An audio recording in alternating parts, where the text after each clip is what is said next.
these walls could talk. I am your host, Wendy Stuart. Our other host is traveling again, Tym Moss, but he sends his love. And how is everybody today? I am still in Pride recovery. That's right. It was such an amazing Pride this year. I think because this pandemic is, I want to say, somewhat hopefully coming to an end, and New York City Pride was just unbelievable. I had the absolute greatest time. I marched this year with the Imperial Court of New York, and for those of you who were there on the sidelines cheering us on, thank you. You saw we had not only a gorgeous banner, but most people had crowns on. I'm not that high up in the court yet. I am Viscountess Wendy Darling, so I don't have a crown. Okay, but I sure did have an outfit to wear, and we just had the best time. And this was so incredible. First year ever. We had an early kickoff. When does that ever happen? Usually I am standing there for 5 hours with the sun beating down on me waiting to march. But this year was just really super special. And I was so grateful to be able to do that. And then went up to my girlfriend's house that overlooks the Pride route, got to watch the whole Pride come down, the floats, everything. We were in a building on 15th Street and 7th Avenue. Every time I saw a good float, I'd run down the stairs with my friend Nicole, and we would dance to the music. So it was great. And I finished it all up at Julius Bar. Whoa, that was really exhausting. So I hope everybody is great today. I have a really, really wonderful guest who is highly recommended by a dear, dear friend of mine, Gay from the Naval Academy, go figure, and just an amazing person in himself. My friend Skip said to me, you got to meet my friend. He's an amazing singer. His name is Mark Aaron James, and he's known as the king of quirky pop for intelligent people. I like that. So come on in, slide on over. Really, hello. Welcome to the show today. Let me slide this way. That's great. You know, for those of you watching, we don't have much space here. We have, we're doing this with a little computer. My God, it's like having like a phone with a tin can. That's what streaming is like. There are 3 cameramen and we're in a spacious theater. I don't know what you're talking about. Right. I so wish for the day comes, right, with the 3 camera and spaciousness. But you know what? We have learned to work with what we have. So how are you doing? How was your Pride? It was amazing. I actually walked in the parade for the first time in my life. I've been here for so long, but I never walked in the parade before. Yes, wow, so that was a blast. Well, what prompted you to walk this year?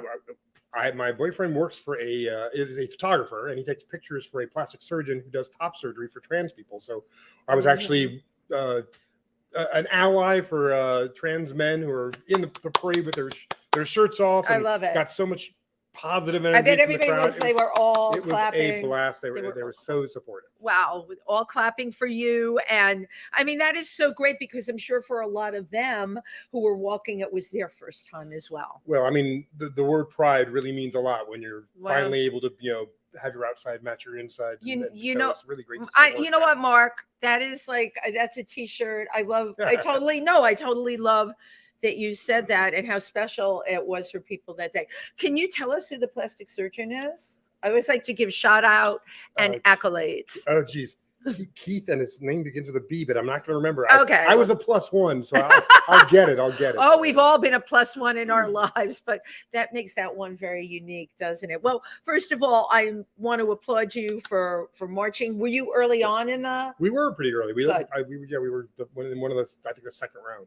Okay, that's not too bad. I am never ever by 12:15 we were moving. That you have to understand that, and I was eternally grateful. I love the Imperial Court. For those of you who don't know, they spend every performance and events throughout the year raising money. They are totally and completely philanthropic, nationwide, and it amazes me what they do and how they help other foundations. So it was just awe-inspiring to be able to march with them. So here we are, we're in New York. You're such a busy guy. What have you been up to lately? I've been touring for the first time. Now that COVID is kind of, I haven't been able to travel, but I just did Sacramento and wine country and LA. I was just back, was in this last weekend.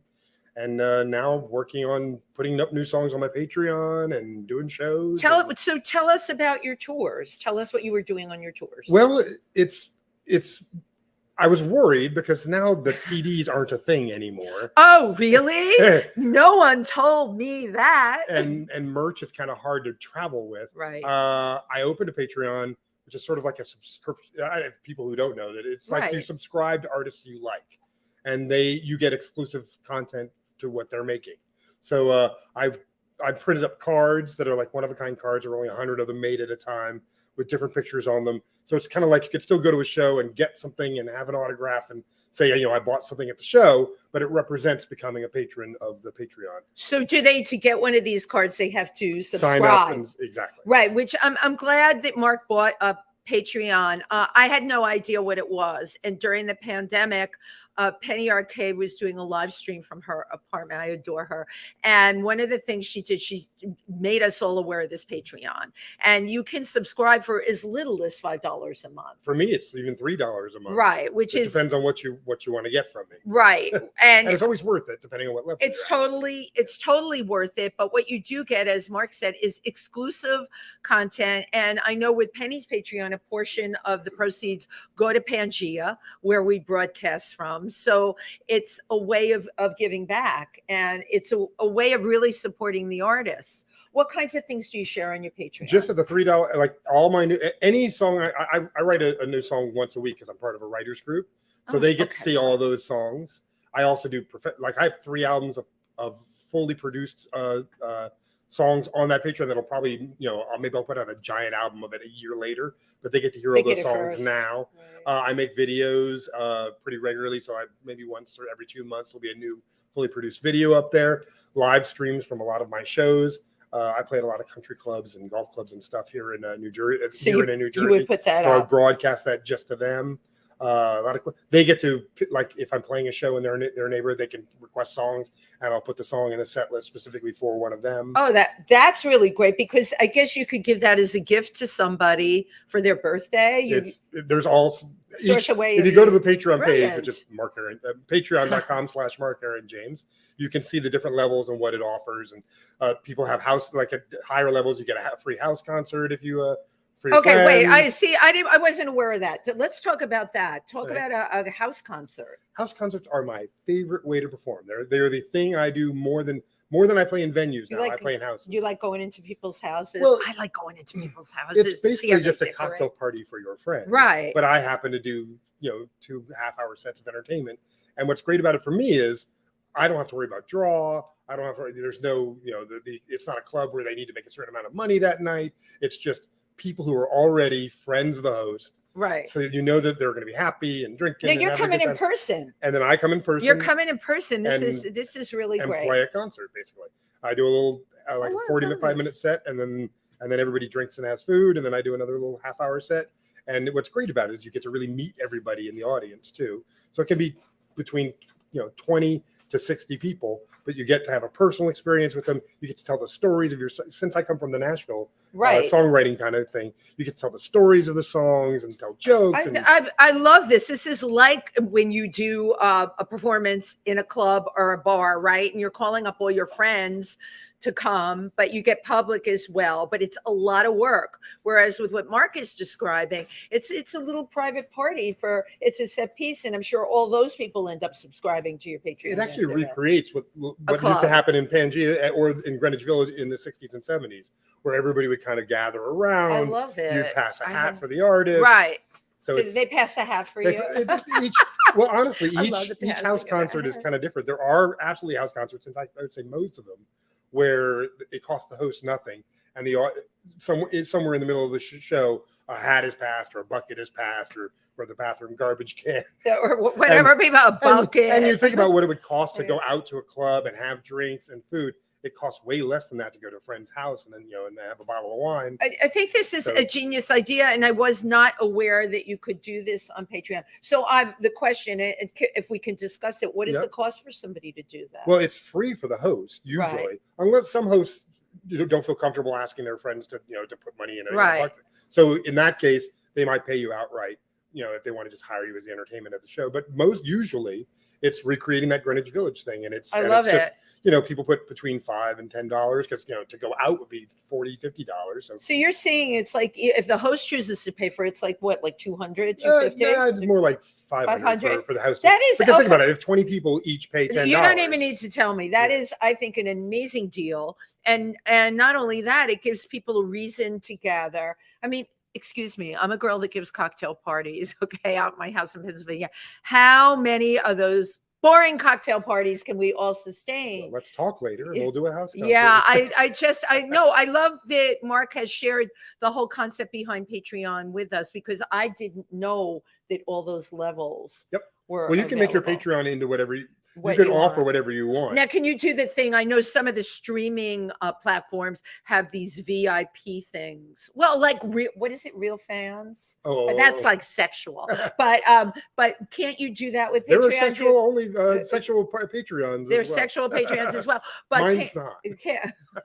Oh, how disappointing. No matter how high a level you sign up for, it does not become sexual. It doesn't, right. Sorry. You don't offer that level.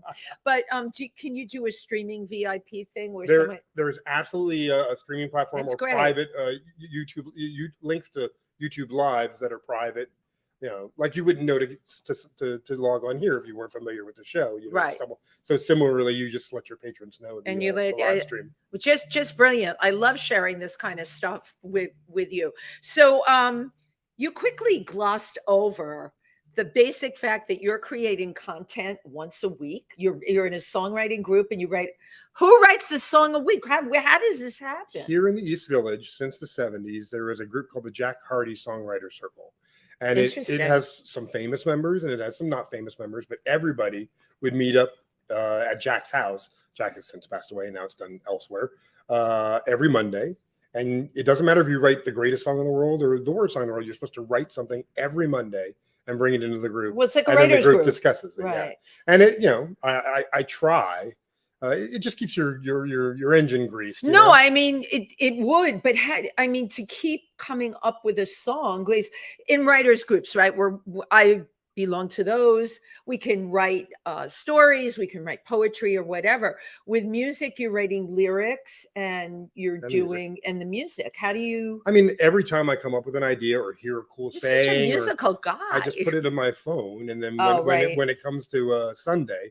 Usually it's Sunday. Sometimes we have what we call 5 o'clock special, where it's Monday and you don't have a song yet, and you just sit down and write something. And sometimes those turn out to be the best songs.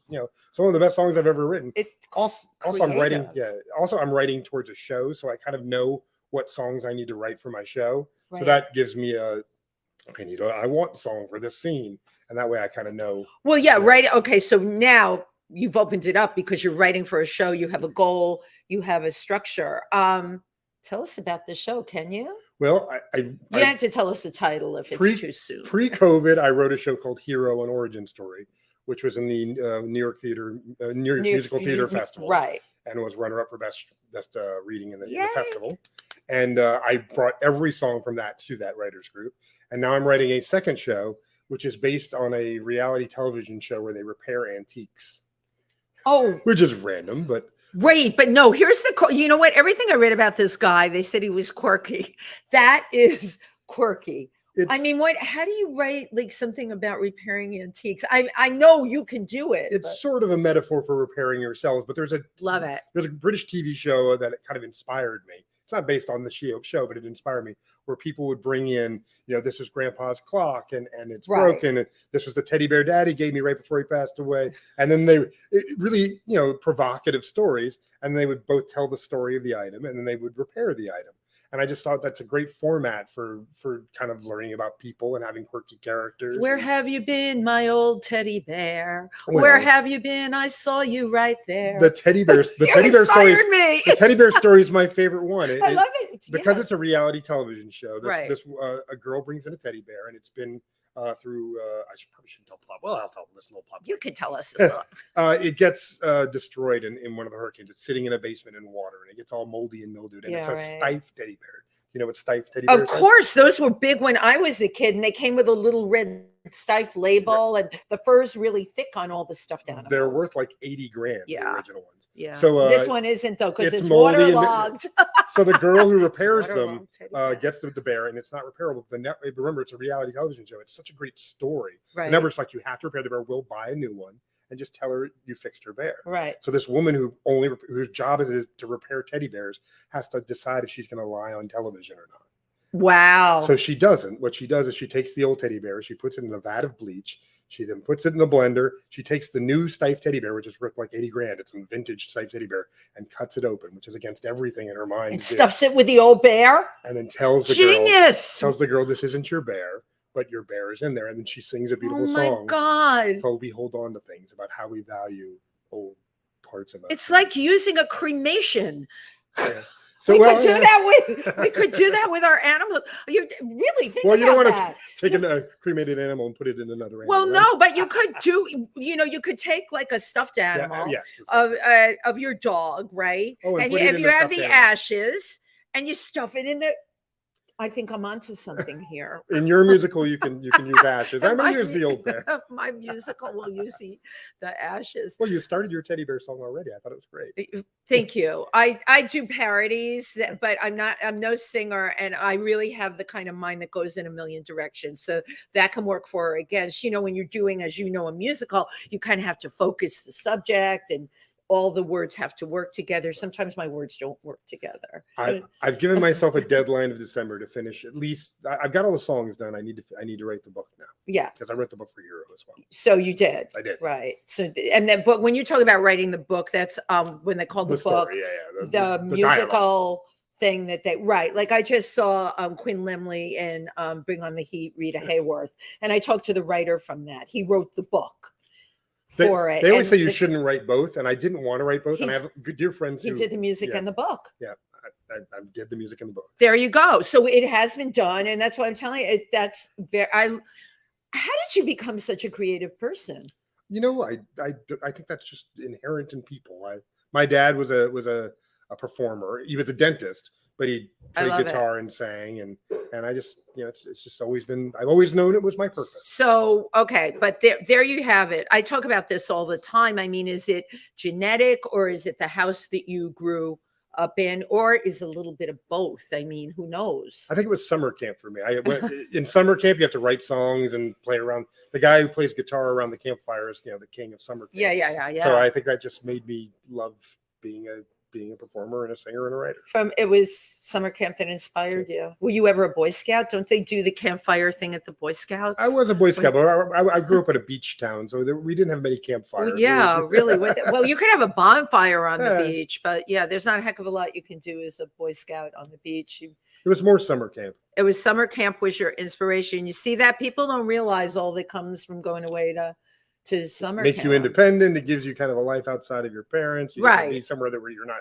where it's not school friends. You kind of reinvent yourself. I like that. Right. And it teaches you how to get along well with others, which is super important. Okay. So you're this little kid. You grew up in Cocoa Beach? Cocoa Beach, Florida. I love it. I just wanted to say Cocoa Beach. Wasn't I Dream of Jeannie a Cocoa Beach? I Dream of Jeannie. It's funny.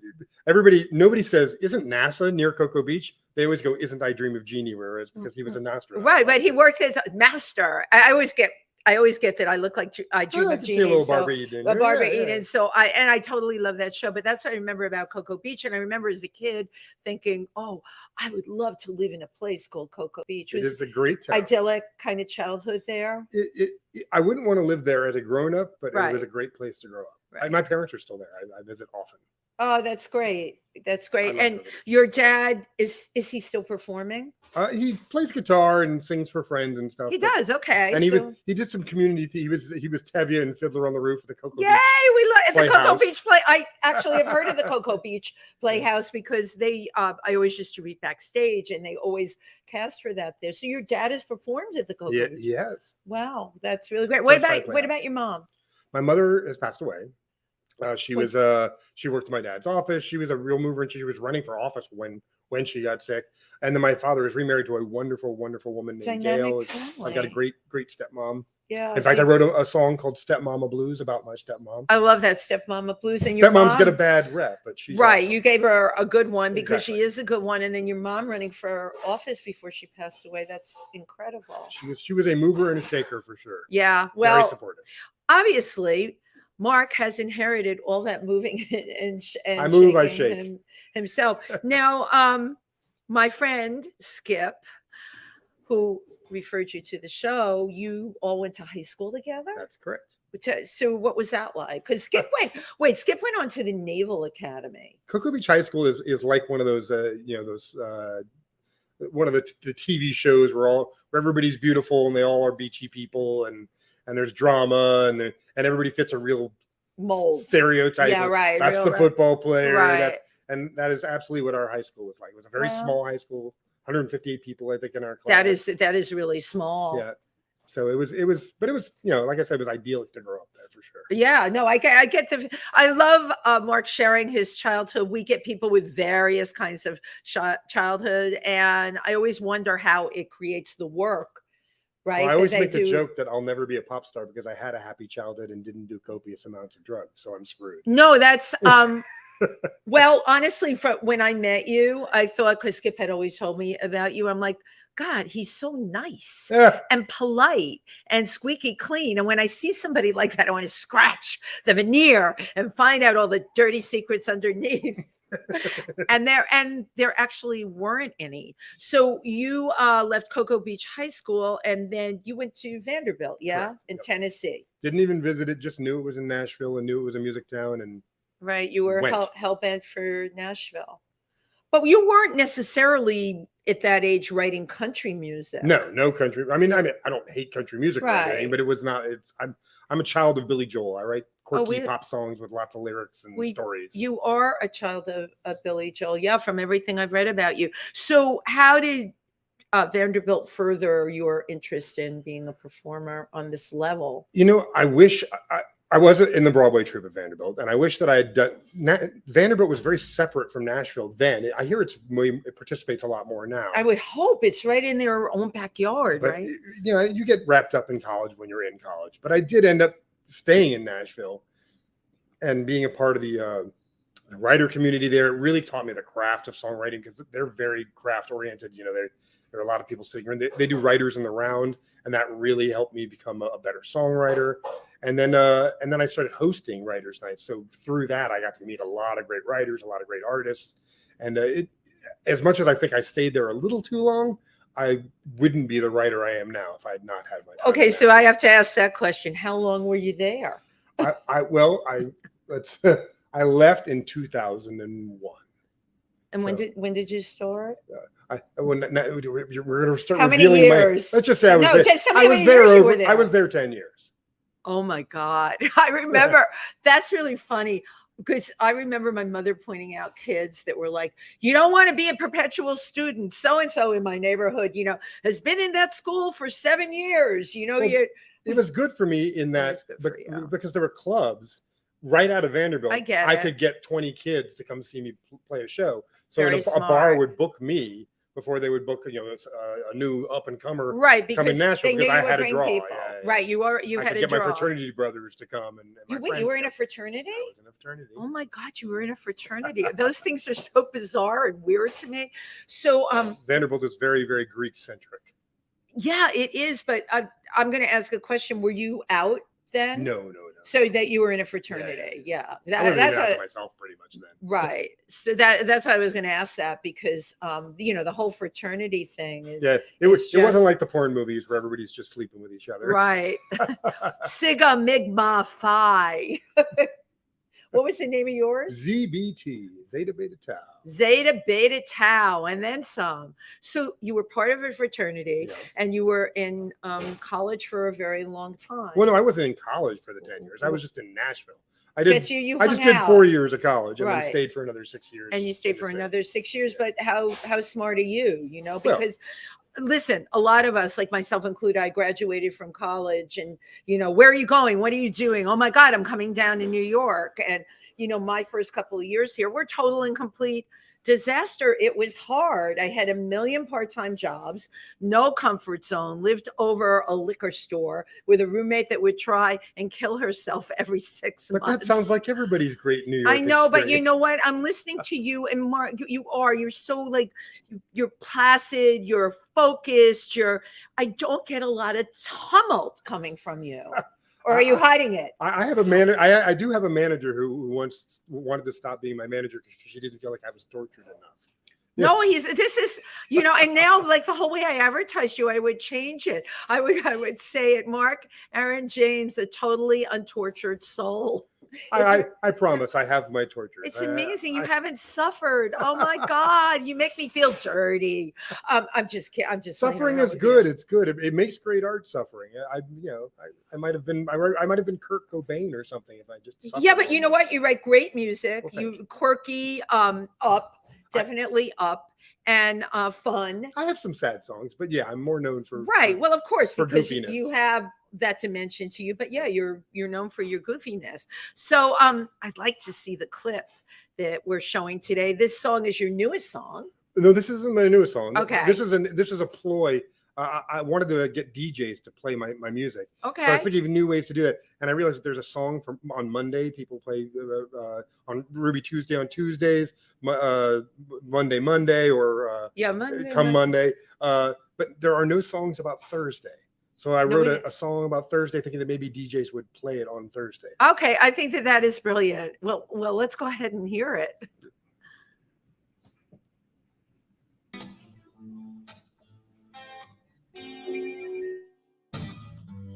You and me, we got a Thursday kind of love. It ain't at the beginning, and I doubt it's gonna end. I can't put it all on paper, but when push comes to shove, if we lose it for a few days, I know it's coming around again. You and me, we got a Thursday kind of thing. It's not the party of the weekend. It doesn't have that Monday sting. It's not boring like a Tuesday. And we're well over the hump in a lifetime full of daydreams. We've got a Thursday kind of love, yeah. Yeah.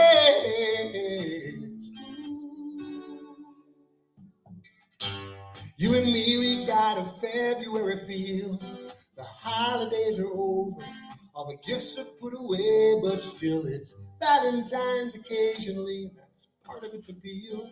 And it still feels like the new year in a not so new year way. And you and me, we got a February groove. It changes every 4 years. It's cold if we don't move, but it's never really winter. It isn't really spring. In the calendar, kind of. We've got a February thing. Yes. Ooh.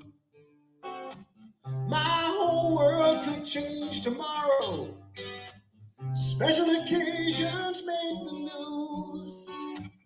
Long-term happiness and sorrow comes from the day-to-day decisions that you choose. And I've decided I like Thursday kind of love, where someone makes the coffee while the other makes the bed. It's that little bit of comfort, but just a smidgen of the wonder of what lies ahead. We've got a Thursday kind of love.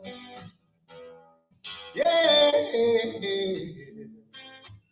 We've got a Thursday kind of love. Yeah.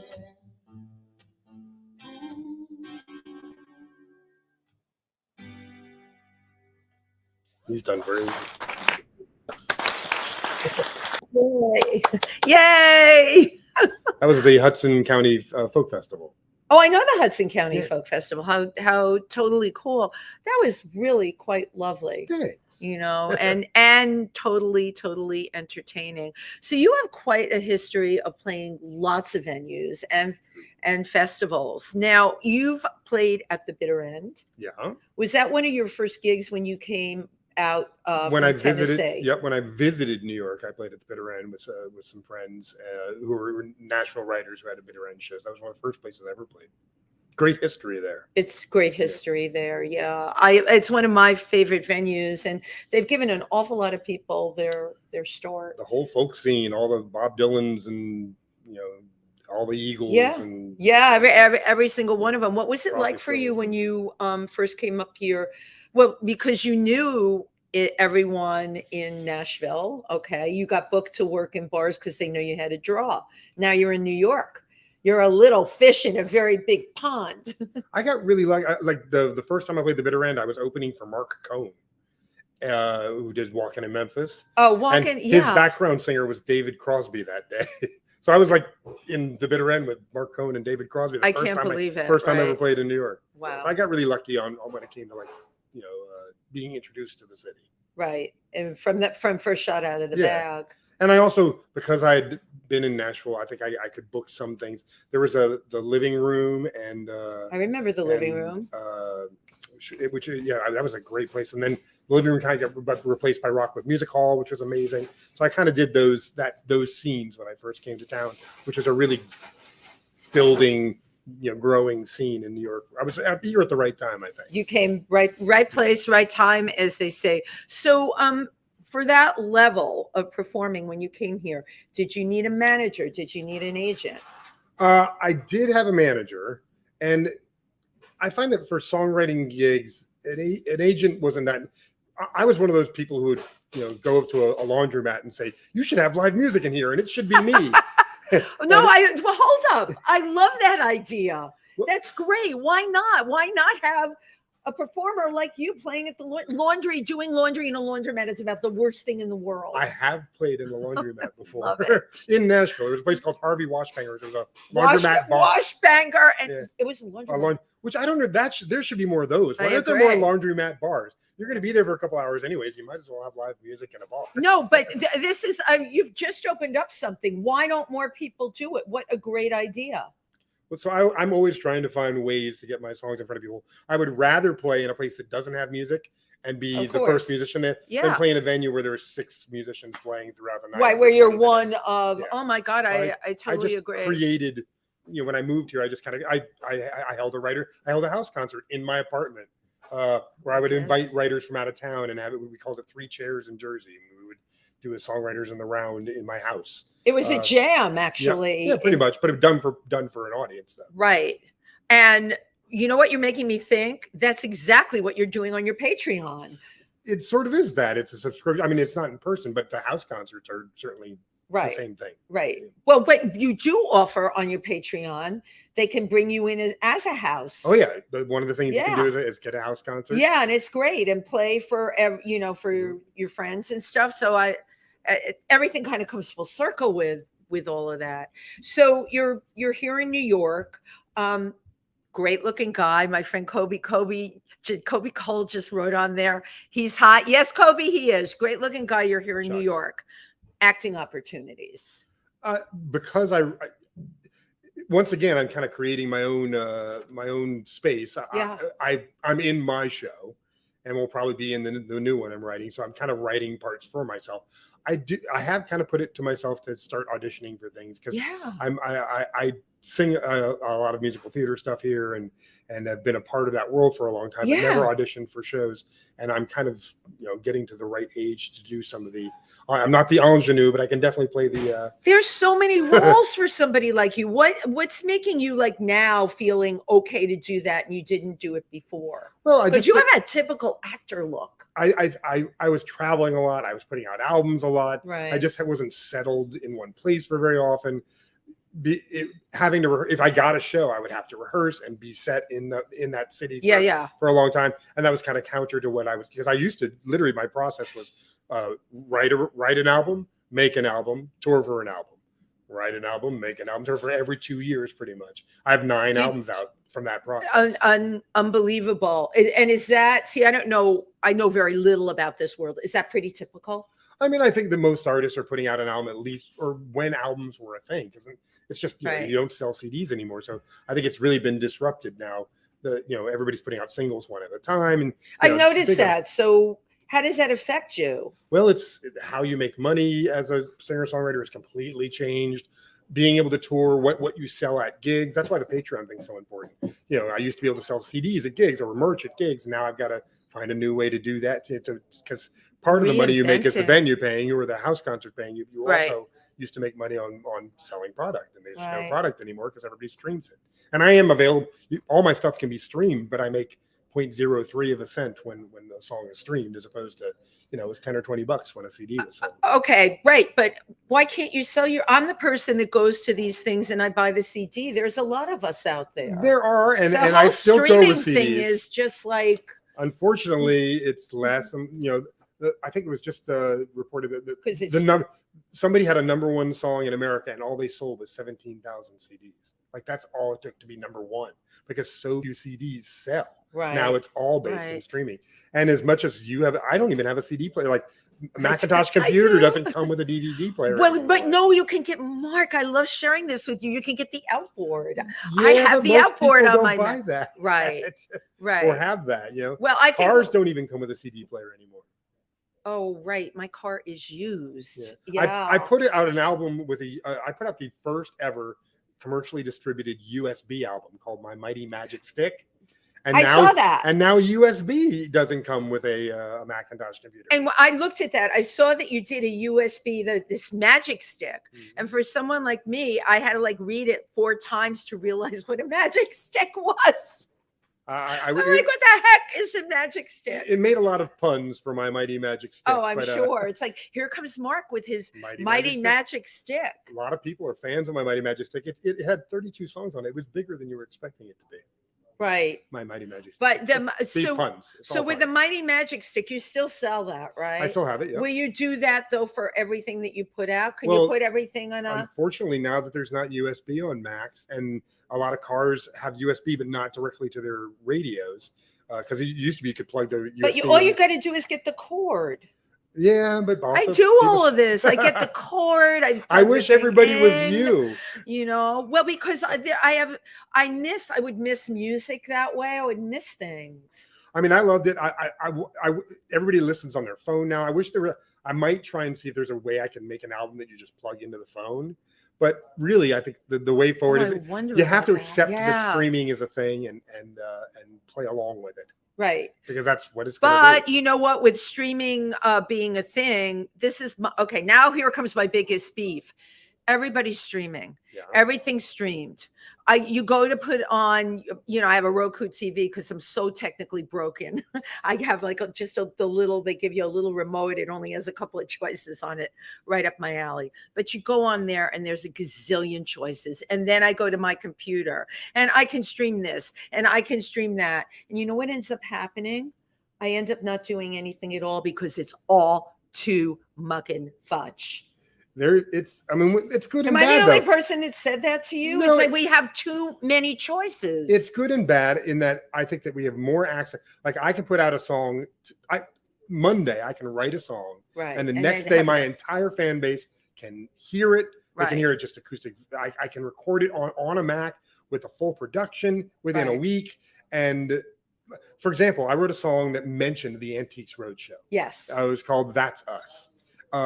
Within a week of me writing it, I put it up on YouTube. They do Google searches of their name. Copyright infringement. No, they messaged me and said, we love this song. Oh my God. Can we put it on our channel? So literally 2 weeks after I'd written the song, it was on the Antiques Roadshow channel, and 158,000 people had already listened to it within 2 weeks of writing it. That's something that couldn't happen in the 80s. No, I agree with you. Let's talk about money now. But that's the downside. Everyone wants content for free. Yeah, I didn't make it, other than it wasn't registered yet, so the streams, did nothing for me. We love it. We're not going to pay you anything for it. No, but this is a problem. It brought a lot of fans to me. A lot of people that wouldn't have even heard of me now went to my YouTube channel and listened to my other songs. And come to my shows. They will come to your shows, and maybe I always tell people this. They're like, you're all over social media. How do you get paid for that? Well, how I get paid for that is people see it, and then they hire me for things they can actually pay me for. Yeah. But it just seems such a roundabout ass-end way of doing things. Skip was one of my first patrons. Skip signed up for Patreon. Our Skip, we love. Of course he was. He is a supporter. He is a great supporter of the arts. Absolutely. So with every single thing that you're doing, how do you have time for a relationship? You're so busy, Mark, and you're on the road. And, even when I went through your website, it's like, he did this, he did that. It's like hither, dither, and yonder. How does any busy person make, I've got a great guy and he has a great guy. He totally does. I met him. Yeah. That's right. You met him. Yeah. And handsome, he also young, writes music writer, and photographer. Yeah. Right. That's the reason my Instagram is so good. He curates for me. Oh my God.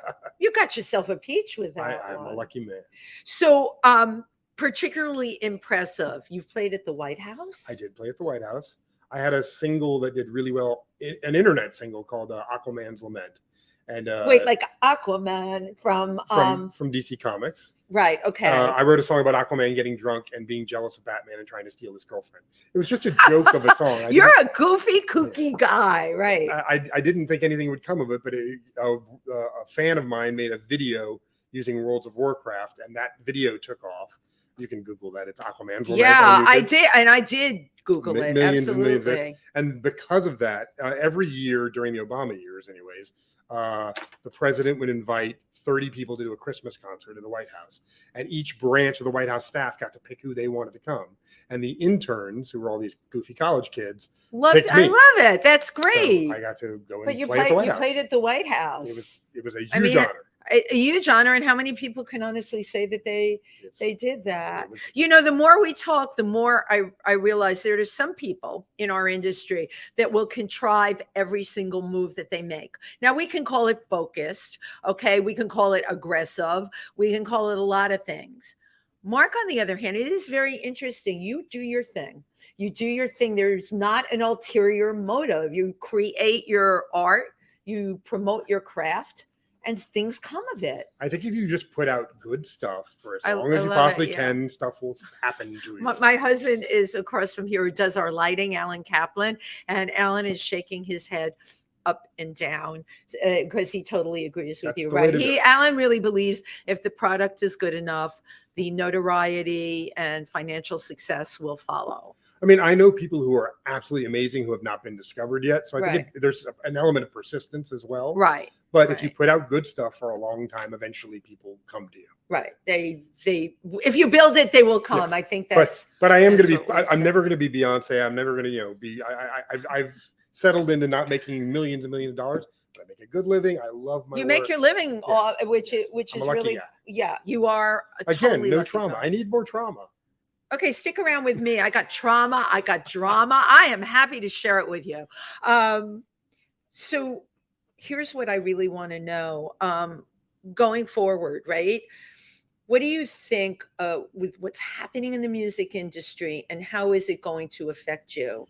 You seem to have built a solid base. You have your ways to bring income in, but what do you see going forward? Because many people in our industry are disheartened about it. I worry that if I were new and didn't have an audience already, he worries. I don't know how somebody would start. Like if you're a writer who didn't perform, I don't know how you would start. But there are a couple things I'm planning on.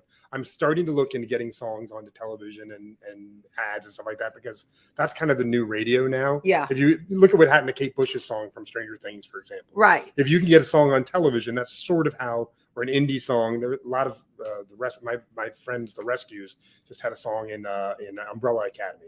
Just if you get songs placed like that, people hear you, and that would be the way forward. The other thing is writing for theater. You can't download a theater experience.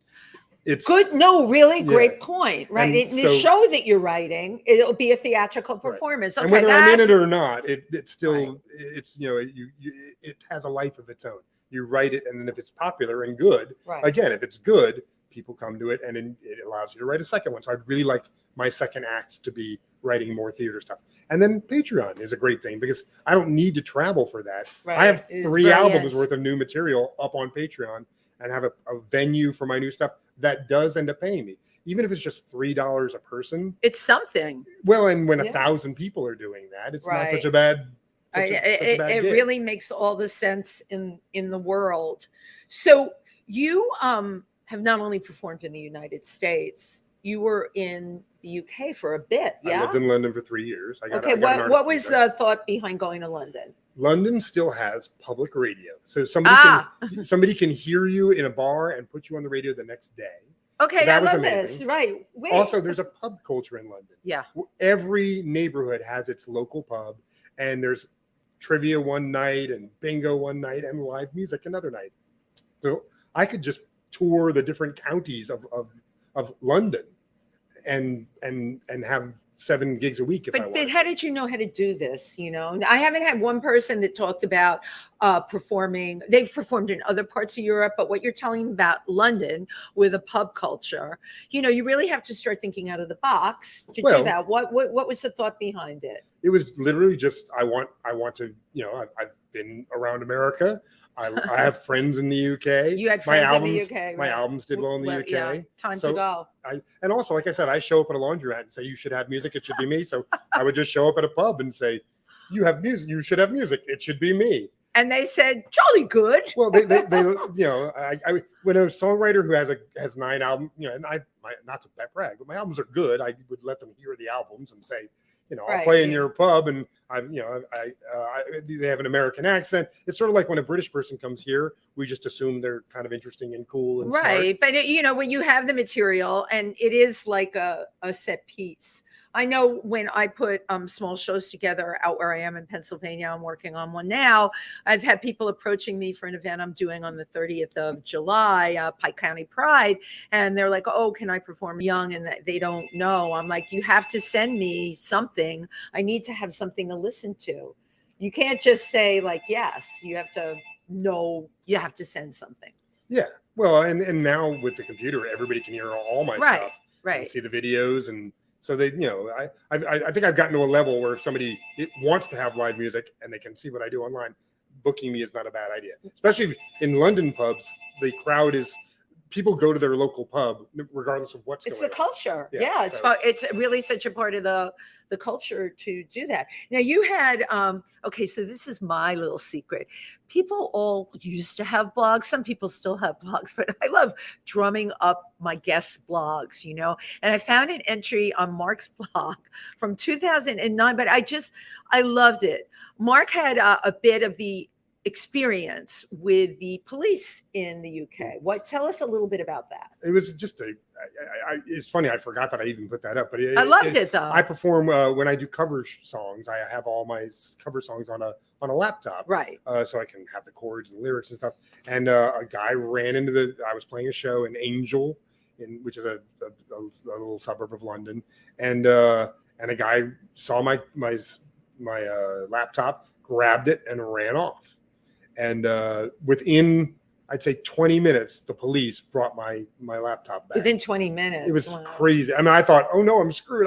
All my songs But are they on there. actually, what really impressed me, they had gone into detail of, you know, they looked into it. If that were to happen here, Mark's laptop would have ended up with a pile of laptops that maybe they would get to, but they actually went into it. They saw a guy with a laptop running. They assumed that that's not a normal thing. They stopped him. They asked him about the laptop. They asked him to turn it on, and the password wouldn't let him in, so they knew it wasn't his. Right. And then, but trying to remember how, I can't remember how they knew it was mine. I think they saw in the newspaper that I was playing at this bar, and that's why they went to the bar. Okay, but that is really critical thinking to get you to that. They Googled the name on the computer, saw that I was performing that night in Angel, and brought it back. All right, but you know that couldn't happen. Good police work. Right. We have. That's why I blogged about it. I was so impressed with the London police. I was so impressed reading that. I'm like, wow, that's a reason to go to the UK, right? London's a great city. No, I love New York more. I always a New Yorker. I have a list of things I prefer about New York than London, but there are a couple things I prefer about London than New York. Now, I know your partner is in the New York nightlife, connected with the Q Club, which I totally adore. Frankie Sharp has been on our show. We were just singing there last night. And Tim Moss, of course. You were there last night? Last night. You have to let me know when you're doing this. Wait. Every Tuesday, the same people who do Club Coming, Lance Horn, and do the same thing. But you're not going to be there every Tuesday at the Q, are you, mine? Most Tuesdays. Okay. I've got to write that down then, because I'm invited everywhere. But Tim Moss, of course, had his fabulous 60th birthday extravaganza with incredible performers, incredible audience. We had that at the Q. We love the Q. So what's it like for you? I never think of you as like, you know, like I'm a hardcore club person. You were never a hardcore club person. I prefer to, if I go out in New York, it's usually Sunday through Wednesday, just Right. so I can be with the locals and not Right, yeah. and you. But every once in a while, I feel like dancing. I like Rare, that. but every once in a while. Mark, Aaron, I'm James, chill. every once, yeah, you are chill, but every once in a while likes to be footloose and fancy free. It's true. So, are you thinking about in the future after you do this musical? Mhm. That's a big thing to do. Yeah. Where do you see putting it? Where do you see going with it? That's what's hard about doing theater is I it costs so much It costs just so much. to do Well, that's readings why I'm and asking stuff. that.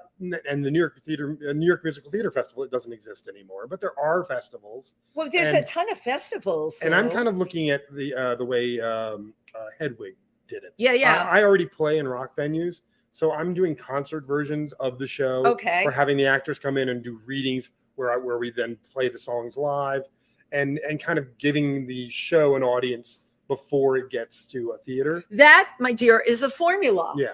That is, So- and that's a brilliant way. You're I'm- right, because it costs so much to produce shows. I'm in talks with a bar right now that has a stage about doing a once a month reading of the new show, or alternating Hero, my new show, and then Friends. I have a lot of friends who write for theater, and having a feature of something that's theater in their show, and it's on in the 40s in the Hell's Kitchen area, so it's in the theater district. Right, you're sort in of. the theater district. So that's kind of how I'm. The only issue is having. I have a lot of actors who are in the union, and I don't want to short them or anything, but getting union actors into your show, even if it's in a bar, becomes complex and a little expensive. Well, that would fall under equity, wouldn't it? Yes, Okay. and I'm an equity you actor. You can usually get the equity waiver. passes and waivers. Yeah, and you can stuff. get It's a the lot of paperwork waivers. to do for a show, but it's worth doing. But it's your Yeah. it's your show, Yeah. and that way, I know I go to like theater for the New City is great.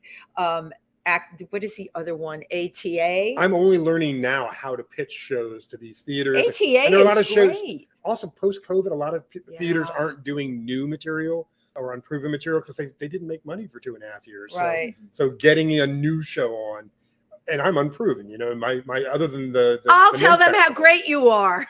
That's what I If do. you can get a theater I put am on the Hero, town crier. I will tell them how I can use great all you the help I can get. how great you are. It did not occur to me that because of COVID, it's just like Broadway, right? Doing revivals, people want to go with a sure thing, Yeah. as opposed to trying something new. Taking a risk on a show, right? Well, putting on a show in New York is so expensive. If you haven't worked for 2.5 years, you're going to opt for a Little Shop of Horrors before you do. This guy's never been heard of, and we've never seen his play before. No, exactly. Did you watch the Tonys? I did. And I've asked everybody this question. Tell me what you thought. It was very different this year. I totally loved it. It was much more out of the box than it's ever been, which I liked. But what was your opinion of it? I mean, I thought that I was excited about how inclusive Broadway is becoming. Yes, I and thought- diverse. I thought she was a brilliant host and really Brilliant host. fun. She was so full of life. Yeah, and I feel like Broadway's being more honest with itself a little bit. I do wish that there's two things happening at once. I wish that Broadway were affordable again for the average show too. to see it as much as they should, because there's a lot of great stories being told. Yeah, I was excited by it. I see a lot of shows, so it always makes me excited to see who's Right. in what. And now, having been in New York for a long time and singing at places like the Q, I'm friends with a lot of people who are in these shows and producing these shows and making these shows, and hopefully that'll be me in a few years. Well, more than hopefully. How do you promote yourself out there? Do you have a PR person? Do you do all your own? I always ask people this. I have to do everything. I work with World Star Media. They're incredible, but I have to push myself like crazy. When I have projects out, I hire a publicist. You For will hire a Hero had a publicist. publicist. Yeah. So you do it specifically for a project, not as an ongoing thing. Correct. I have an agent that books me for shows, for private shows and stuff like that. But then I book myself for house concerts and Patreon I stuff. love this. Yeah. But I don't think there's a one equation that works and is the overall way to go. I think you just have to figure out what does work and what doesn't work, and then do that for yourself. It's funny. Every single thing that you're saying, I imagine you talking to a group of new, young singers, songwriters, actors coming to New York. This would be the advice. I you have would done give? that. I've been a presenter at the College Music Journal Ah. conference about house concerts and about how to kind of promote yourself and do those things. So I've actually spoken at festivals on those topics. On those topics. It's like any job, you have to hustle. Right. I do feel though in this industry you have to hustle much more than normal, and certainly two things I will say. My co-host Tim Moss and I talk about this all the time. You were saying about the price of a Broadway show. It's really prohibitive for many people. However, all of the off-Broadway that's done is so incredible. There's so many fine shows. Even those shows, I basically got investors in Hero, and about 10% of the show is owned by those investors now. Right. And even if I bring it to another theater now, that's part of there's a lot of stuff that goes on in the background to make, a lot of components to make even an off-Broadway show happen. Right. There are a lot of things, but I'm a big believer now on off-Broadway. I've had some amazing people come on this show. Quinn Lemley was just on as Rita Hayworth, Turn Up the Heat, and she took a residency with that show, which, by the way, worked on for 20 years. I'm like, you've been working on this for 20 years? Met the writers, met everyone involved. 20 years is a very long time. And they put it up as a project at Don't Tell Mama every couple of weeks. That's been their residency. The show was absolutely unbelievable. And my question is, why has nobody from Broadway come to them? And my God, if I were going to be, what do they call those, angels? Oh. If I were going to there's so much fine work out there. It's such a risk, though. It's a risk. It's so rare that a show does well. It's a risk. And you're putting millions of dollars, and even in an off-Broadway show, you're putting hundreds of thousands of dollars into the development. If it doesn't go any further, you're not getting that money back. Right. There are people who have that kind of money to burn. Yeah, there are. I think that there not totally many of them are are investing in theater, unfortunately. Well, but if you happen to be one of those people, and you're listening, please email in. Right and I'll happily give you a piece of the pie. And there you to go. Make the show. I'm very proud of these shows and want them to have a life. So as you should be. I want to give a shout out to everyone who tuned in today, and I'm doing this without glasses, so I'm not seeing everybody. But Kobe Cole has the most incredible remark of the day. He's so hot. Kobe does the Nouveau Riche show here once a month, as well as an amazing performer in his own right. I believe he rescheduled his show. You got to catch him. His Nouveau Riche show is once a month, the last Tuesday of the month. His Pride show blew us out of the water, so make sure you catch it. Of course, here at Pangea.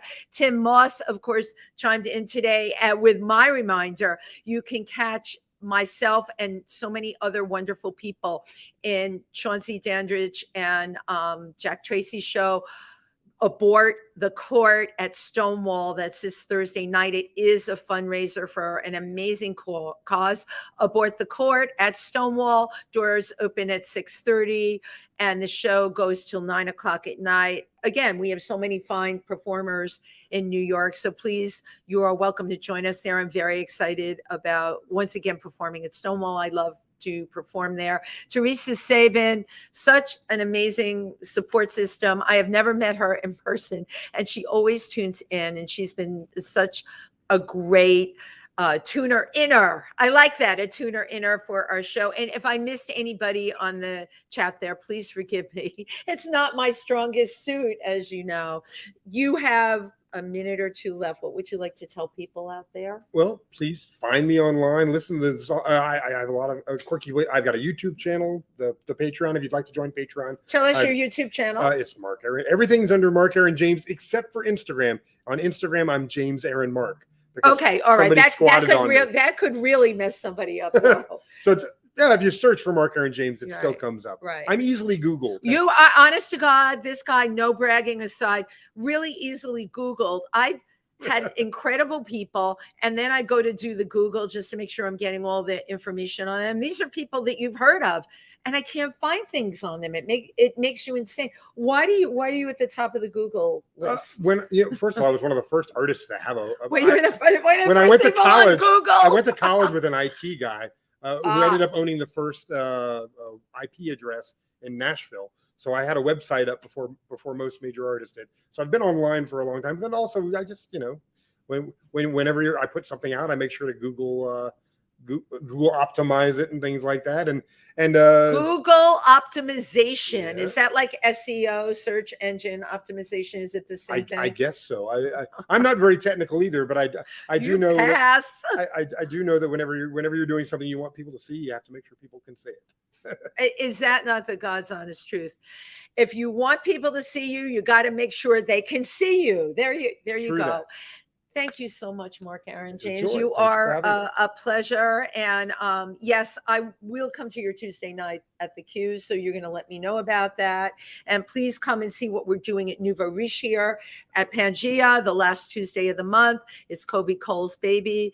And thank you, everybody who tuned in today for If These Walls Could Talk. I believe Tym Moss will be streaming with us next week. He's doing his summer. He's somewhere. Safe travels, Tim. Yeah, safe travel. Tim's such an incredible artist. He just finished 50 Shades of Gay in Chicago with our wonderful friend Ike Avelli. And we love our world. Support the arts, everybody. It's what keeps us going. Bye-bye. Bye.